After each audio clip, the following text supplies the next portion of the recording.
the evening of May 10, 1933, a crowd of 40,000 Germans gathered in Berlin's Opera Square. Germany's Minister of Public Enlightenment and Propaganda, Joseph Goebbels.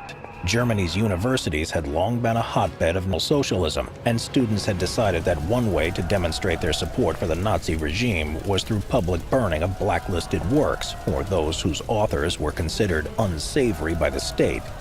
Well, a new bombshell investigation exposes Facebook's growing struggle to tackle hate speech. They were, in fact, carefully planned and executed by the National Socialist German Students' I'll just Union. cut to the chase. Big tech's out to get conservatives. Works by Jewish authors such as Sigmund Freud and Albert Einstein were obvious targets. I do not have access to my main Facebook account. I wasn't given an explanation as to what had happened. I was just like, what did I do? The Berlin book burning is believed to have begun at the Friedrich Wilhelm University. About which content is allowed online are made exclusively by people at the companies. How those rules are enforced is something that the rest of us know very, very little about. Where the professor of political pedagogy, Alfred Baumler, ended his inaugural lecture with an incitement for the students to stop waiting for book bannings to come into effect, and instead to take action and burn any un-German books themselves. The book burnings, which took place in 1933, were not the first instance of Nazi censorship, and they were certainly not the last, but they were among the most theatrical. The photographs taken on that night, depicting thousands of books that represented the dreams, stories, and ideals of previous generations, and so-called undesirables, being turned to ashes while surrounded by a Hitler-saluting crowd, can be viewed as some of the most visceral and powerful examples of censorship in action. I came to be passionate about free speech and against censorship.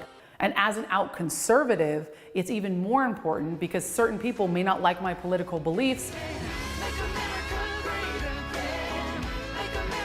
And that's okay to disagree, but it's not okay to shut down my voice simply because it's not the same as yours.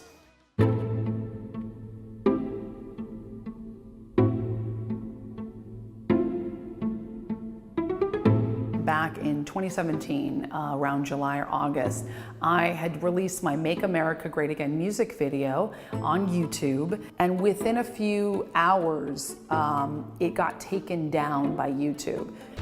As is often the case with progressive societies, their Nazi attempts to control and manipulate the population began several years before that.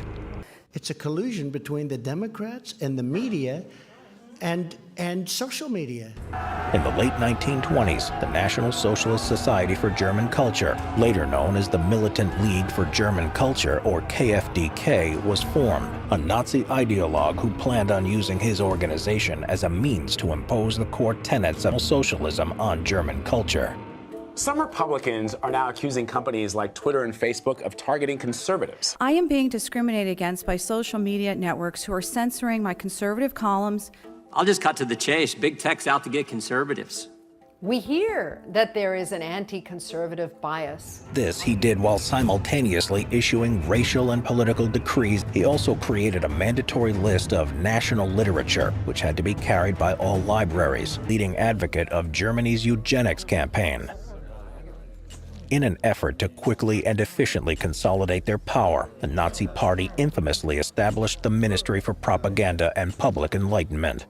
Hitler recognized Goebbels' genius in these matters, and the new department was essentially created with him in mind. It was through his work within the ministry that the Nazis were able to gain total control over all aspects of German media and creative expression, molding public opinion in a process known as Nazification, or Gleichschaltung. Companies are looking to remove hateful content. This allowed the ministry to have complete control over the country's artistic and journalistic output, and to silence any dissenting voices. The Nazi desperation to control and curate all information that was available to the German public remained strong, even into the dying days of the regime. Friends always email me, I can't believe that I got banned. You say that you have 15,000 to 20,000 people working on security and content review. Do you know the political orientation of those 15,000 to 20,000 people engaged in content review? History has taught you nothing if you think you can kill ideas. Tyrants have tried to do that often before, and the ideas have risen up in their might and destroyed them.